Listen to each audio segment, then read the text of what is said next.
Have you ever gotten lost in an old office building? One where the carpet is an ugly brown and hardly ever cleaned, where the sounds of the light bulbs above are so loud you can't get them out of your head? If so, you may have accidentally no-clipped through reality, and now you're trapped in the backrooms. What are the backrooms, you may ask? Well, they're that place in old abandoned buildings where everything feels so isolated and you feel like you could get lost for a while. Where old furniture sits in empty abandoned rooms, the wallpaper is a dingy yellow, and around every corner you never know what you'll find. The backrooms are a place believed by some to be miles and miles of those empty office rooms that exists within our reality, where one can accidentally end up if they somehow manage to no-clip through the wrong parts of our world. The true story of the backrooms started when an anonymous user posted on 4chan's paranormal board X and invited others to just post pictures that he described as just feeling, well, off. This picture was posted with the request, and it shows an off-center room with ugly carpet and an even uglier yellow wallpaper. After that picture was posted, another user posted some text to go with the photo. It reads, "If you're not careful and you no-clip out of reality in the wrong areas, you'll end up in the backrooms, where it's nothing but the stink of old moist carpet, the madness of mono yellow, the endless background noise of fluorescent lights at maximum hum buzz, and approximately 600 million square miles of randomly segmented empty rooms to be trapped in. God save you if you hear something wandering around nearby, because it sure as hell has heard you." A green text post followed where the text and picture were combined. From here, the post gained its popularity, spawning 2 creepypastas, each gaining a little traction. The story was soon being read by YouTubers all over the creepypasta narration scene. Even Mr. Creepypasta did one. It's very good, actually. I recommend it.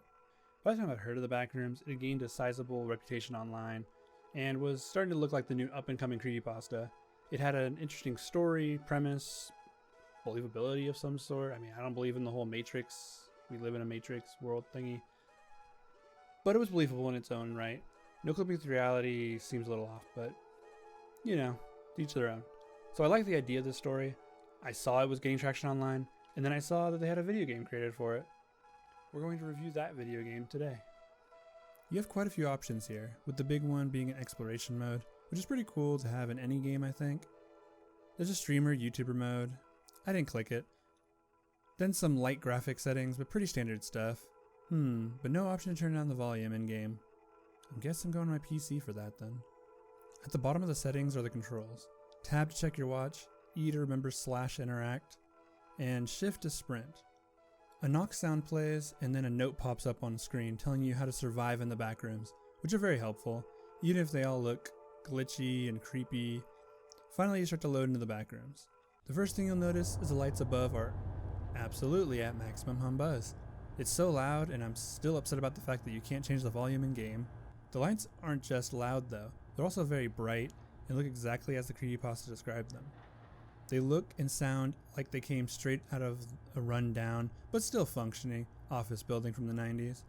I give the creator huge props for that, mostly because I'm pretty nostalgic for the 90s. The carpet is a realistically ugly office brown, and the walls have that very mono yellow with a terrible design on them. It all just screams 90s nostalgia to me, and I actually kind of love it. The gameplay is pretty simple. You walk around these identical rooms trying to find your way out, checking your watch every 30 seconds or else something creepy will happen. My first playthrough, I turned the volume up a little so that I could hear every sound the game had to offer, as I love horror games' creepy sound design, and especially loved the ambient noise. The loudest sound was obviously going to be the lights above you. They hum through your whole time exploring the backrooms. You also hear the occasional knocking sound effect, along with something that sounds like a tornado siren going off. I hear a lot of those from where I'm from. You don't know where these sounds are coming from, for the most part, but they do an excellent job of setting that creepy vibe. I think the best sound design, clearly though, is the AC vents. Yep, that's a vent alright. The more you explore the backrooms, the more creepy stuff you start to encounter. You're supposed to check your watch to keep it at bay for as long as possible. Eventually you will start to hear creepy stuff, even if you check your watch, and actually, something I wish the game would have told me sooner, but the more you check your watch, the faster you lose your sanity. That is something worth mentioning in the opening of the game, I think. Moving on. The more I explored the backrooms, the more lost and alone I felt. As a person with claustrophobia, this game sure gets to you quickly. Even so, I pressed on, going from lame patterned room to lame patterned room. That is until I heard it, the roaring of something, somewhere around me. By this point in the game, I wasn't sure if it was ambient noise or an actual monster, so I pressed on, and as I turned the corner, well, it turned out to be the latter. I turned a corner and there was this oozing black thing hanging from the ceiling. I looked for a second, mostly because I was curious, and the game immediately started to shift on me. The floors were moving and my screen started to dim around the corners. A low rumbling sound, possibly this monster speaking, not sure, was playing along with a dropping tone. Now, I don't mean just a regular dropping tone, I mean like this is a note that's just permanently dropping. I ran, but there was nowhere to run, and finally decided that this was how I died. I found a spot and waited for my screen to go black or the monster to find me. As my screen was starting to fade entirely, the lights shut off in the building. The scene reminded me a lot of what happens when you lose power in Five Nights at Freddy's. I walked around for a bit, hoping to find my way out before I inevitably died, but I didn't have the time and I started to fall through the floor of the Backrooms. I would say I'm upset, but the song for the death screen is great. It screams 90s infomercial, but in a good way. Kind of reminds me of Stranger Things, actually. The game has this great setup with its ambient noise, light use of music, and excellent atmosphere. It didn't need a whole lot to make the game creepy. I love the touches of 90s nostalgia, mostly because I'm a little nostalgic for that time period. The monster was a little boring looking, but maybe I missed something on my initial playthrough. On my second playthrough, I decided I was going to check my watch every 30 seconds and try to get as far into the Backrooms as I possibly could. With that goal in mind, I ventured onward. After a good portion of the game was just me walking around in mostly silence, save for the buzz of the lights, I noticed one of the normally bright lights was flickering. When I walked over to it, it exploded in my face, which I thought was a little rude. Still, I had to keep going, regardless of how rude the Backrooms really were. Near the end of this playthrough, I noticed that the sound of a girl crying was added to really bring that sound design home. It was so creepy to hear what might be another human somewhere trapped just like I was. These noises continued along with the breathing of what was most likely the monster. As much as I wanted to search out the crying girl, I knew it didn't exist, or it was a trap. The Creepypasta also directly states that if you run into another human being, you are to both immediately go in the opposite direction of each other and never speak to one another.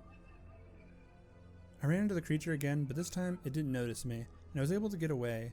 Near the end of this run, the sounds kept pestering me as my vision faded away. I kept checking my watch every 30 seconds, but by this point, it was already too late. In some instances, it seemed that the crying girl was actually laughing at me, which is also kind of rude. The game ended the same way my first playthrough had, with me no-clipping through the floor. At least I got to hear that music again. Overall, I think the game is definitely a worthwhile experience. It really brings out what made the post and Creepypasta so interesting. The Backrooms have a lot to offer, and for the price of free on Steam, you should definitely pick it up if you like simplistic indie horror titles. Even though I couldn't really complete the game, I still found it a worthwhile experience. Being able to go around and explore the Backrooms, do kind of whatever I wanted within these confined spaces, was a pretty interesting experience. I wouldn't say it was super scary, more or less just left me feeling uneasy. The monster, well at least the ones I saw, weren't the most scary really at all. I would still recommend this game highly. It's got a lot of potential. There's probably a lot more that I didn't see, and well, I couldn't beat the game, so maybe you guys out there can. Hello everyone, thank you for watching my newest video on the Backrooms. This was a lot of fun to make. A little hard because I was kind of pressed for time, but overall, it was a good experience for me. I learned a lot from the Slenderman video, and I love the amount of views and comments I'm getting on those, so please, if you are enjoying the video, please consider subscribing, liking, and leaving a comment on the video down below. I love that, and it would help me a lot if I knew what people thought was working, what people didn't think was working. Yeah, that's about all I have. So I will catch you guys all in the next video.